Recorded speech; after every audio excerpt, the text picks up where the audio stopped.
ప్రాచీన శాస్త్రీయ అత్యాధునిక వైద్య విధానాలను వినూత్నంగా ఒకే గొడుగు కింద అందుబాటులోకి తీసుకొచ్చింది మెడి9 ఇంటిగ్రేటెడ్ మెడికల్ సిస్టమ్. వెల్లుల్లి తొక్కతో పాటు తినడం వల్ల మన ఆరోగ్యానికి శరీరానికి ఎంతో మేలు చేస్తుందని ఆయుర్వేద నిపుణులు చెప్తున్నారు.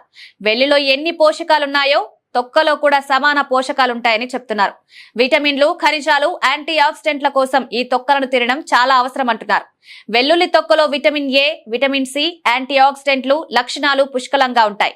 వీటిని తినడం వల్ల పొట్టుతో పాటు శరీరంలో చేరుతాయి. ఇవి చెడు కొలెస్ట్రాల్ ను తగ్గించి గుండెను కాపాడతాయి. ఇది లిపిడ్ స్థాయిలను తగ్గిస్తాయి. వెల్లుల్లి తొక్కలో సల్ఫర్ అధికంగా ఉంటుంది కాబట్టి రక్తపోటు తగ్గుతుంది. దీనిలో యాంటీ ఆక్సిడెంట్లు పుష్కలంగా ఉంటాయంటున్నారు. ఇవన్నీ శరీరంలోని హానికరమైన టాక్సిన్లు, ఫ్రీ రాడికల్స్ తో పోరాడతాయి. వీటిని తినడం వల్ల ఇన్ఫ్లమేషన్ వంటి సమస్యలు కూడా రావని సూచిస్తున్నారు. గుండె జబ్బులు వచ్చే ప్రమాదం కూడా తగ్గుతుంది. రక్తనాళాలు బిగుసిపోకుండా విస్తరించేలా ఉంటాయి. దీనివల్ల హై బీపీ రాకుండా ఉంటుంది. వెల్లుల్లి తినడం ద్వారా జీర్ణ వ్యవస్థ మెరుగుపడుతుంది. పేగు ఆరోగ్యాన్ని కాపాడుకోవడానికి సహాయపడుతుంది. మలబద్ధకం సమస్యను తగ్గిస్తుంది. జీర్ణ సమస్యలున్న వారు వెల్లుల్లి తినాలి. వెల్లుల్లి తినడం వల్ల కొలెస్ట్రాల్ తగ్గుతుంది. దీనిలో ఉండే యాంటీ ఆక్సిడెంట్లు రక్తంలో కొలెస్ట్రాల్ మొత్తాన్ని నియంత్రించడంలో సహాయపడతాయి.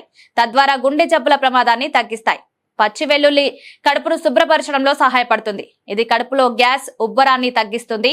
జీర్ణక్రియను మెరుగుపరుస్తుంది. ఖాళీ కడుపుతో వెల్లుల్లి తినడం వల్ల శరీరంలోని విష వ్యర్థాలు తొలగిపోతాయి. పచ్చి వెల్లుల్లి మధుమేహ రోగులకు ప్రయోజనకరంగా ఉంటుంది. ఇది చక్కెరను నియంత్రించడంలో సహాయపడుతుంది. వెల్లుల్లిలో ఉండే సల్ఫర్ సమ్మేళనం ఇన్సులిన్ ను నియంత్రిస్తుంది. డయాబెటిస్ ప్రమాదాన్ని కూడా తగ్గిస్తుంది. దీని తొక్కలో ఉండే ప్రోటీన్లు చర్మంలో కొలాజన్ పెంచడానికి సహాయపడతాయి. వెల్లుల్లి తొక్కలను ఎండబెట్టి పొడి చేసి ఆ పొడిని పెరుగులో కలిపి ఫేస్ ప్యాక్ లా వాడటం వల్ల చర్మం యవ్వనంగా మరిసిపోతుంది. గీతలు, ముడతలు వంటివి రాకుండా ఉంటాయి.